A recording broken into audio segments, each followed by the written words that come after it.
Je travaille dans une association qui se compose de 2 services, un service d'hébergement et un service d'accompagnement. J'exerce des mesures d'accompagnement social liées au logement. Dans ce cadre, je suis amené à rencontrer des personnes ayant souvent un parcours logement chaotique. Elles demandent de se poser et de trouver un soutien afin de se sentir mieux dans leur habitat. Les mesures sont limitées dans le temps, à 6 mois, renouvelables une fois, ce qui ne prend pas en compte la réalité des personnes accompagnées. Ainsi, nos accompagnements durent en moyenne 4 ans. Ce que j'entends par accompagnement, c'est un lien de confiance qui se tisse progressivement et qui nous permet d'avancer aux côtés de la personne afin de la mener vers un mieux-être, notamment en utilisant comme point de départ, dans ce cas présent, le logement. Chaque accompagnement est singulier, car différent, suivant les personnes qui le composent. C'est la rencontre de 2 personnes qui vont apprendre à se connaître pour avancer vers un projet qui reste à définir.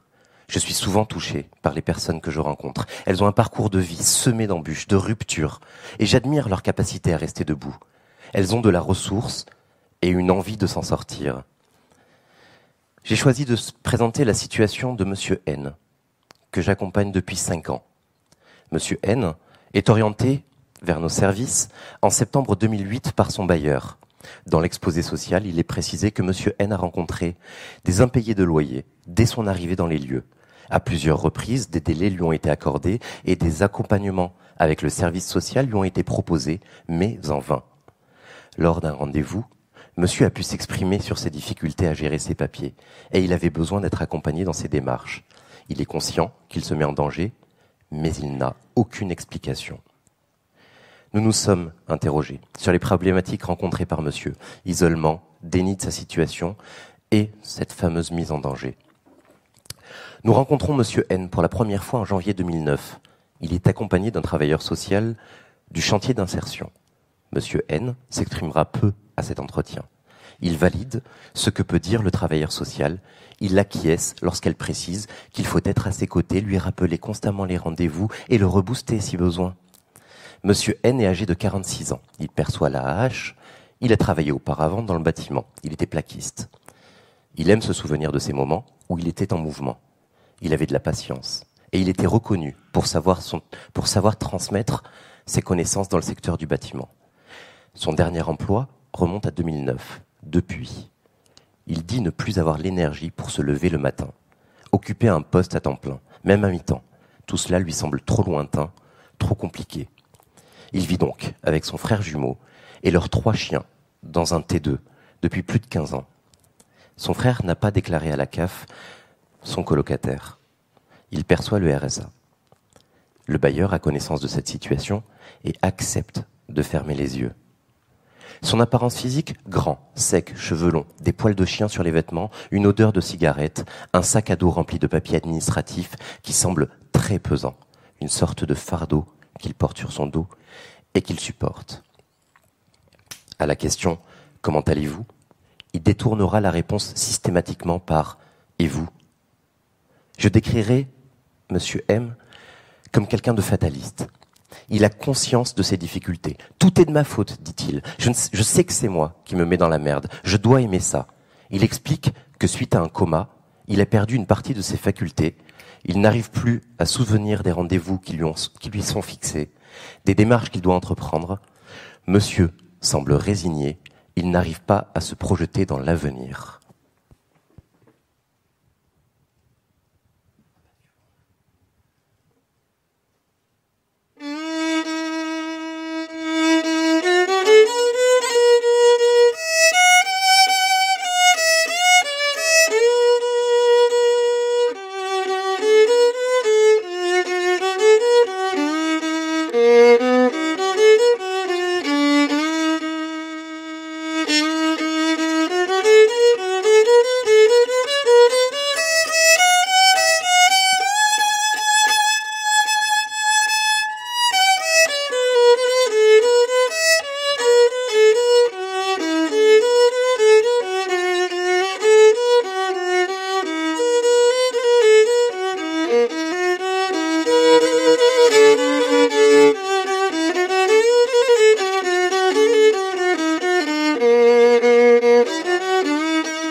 Au moment de notre première rencontre, monsieur est en procédure d'expulsion pour impayé de loyer et n'arrive pas à constituer un dossier de surendettement avec son travailleur social référent.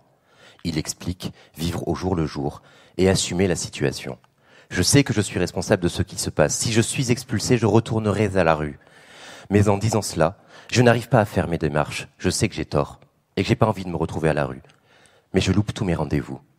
Face à l'expulsion et au risque de perdre son logement, monsieur ne trouve pas l'énergie suffisante pour entamer les démarches et éviter les procédures.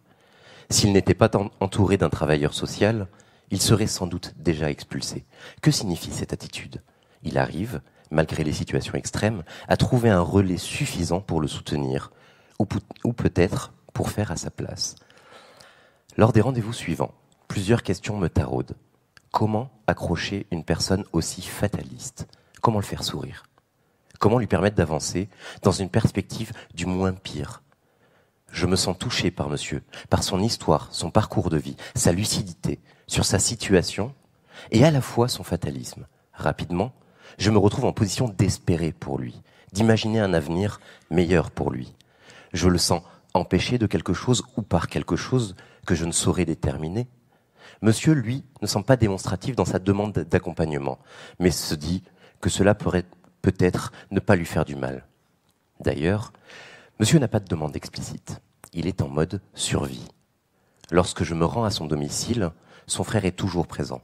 L'odeur de cigarette envahit le palier. Les poils de chien jonchent le sol et le canapé. La cuisine est toujours remplie de vaisselle empilée, sale. Un grand drap blanc est posé sur les portes-fenêtres de la salle. Elle occulte la lumière. La pièce est donc toujours sombre et éclairée par la maigre ampoule principale. Les deux frères dorment sur le même canapé de la salle, à côté du canapé réservé pour les chiens. Ils semblent passer leur nuit sur les jeux en réseau sur Internet dans la chambre. Il m'apparaissait vivre dans un autre temps. Monsieur est absent au minimum à un rendez-vous sur deux. Nous avons établi une relation de confiance. Nous avançons pas à pas. Il se livre davantage sur sa situation, ses peurs, ses doutes, sa honte.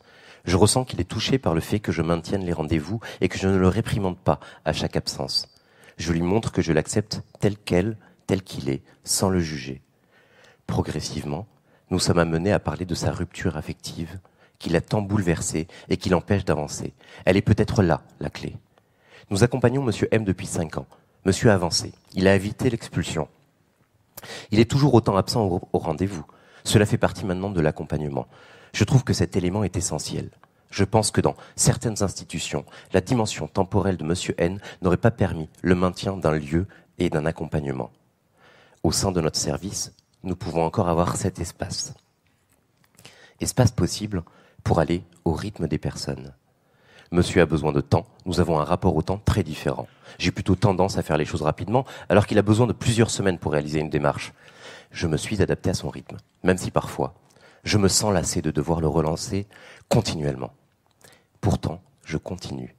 Je ne sais pas encore combien de temps va durer l'accompagnement. Pourquoi maintenir un accompagnement alors que monsieur n'exprime pas de demande, pas de souhait ?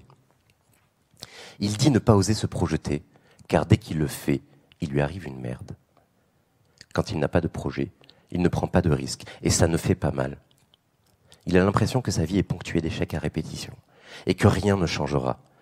Je suis touché, attristé par la vision que monsieur N a de son avenir. J'aimerais qu'il envisage de nouveaux horizons, qu'il se donne le droit d'être heureux, qu'il retrouve l'espoir de vivre des jours meilleurs. Je me surprends à espérer pour lui. Monsieur N est une personne atypique. Il me semble insaisissable et à la fois, je m'attache à penser qu'il reste une lueur d'espoir en lui. Je lui souhaite plein de belles choses. Retrouver quelqu'un avec qui il pourra partager sa vie amoureuse. Retrouver le goût à la vie. Être heureux. Mais tout cela ne m'appartient pas. Et monsieur reste seul maître de sa destinée.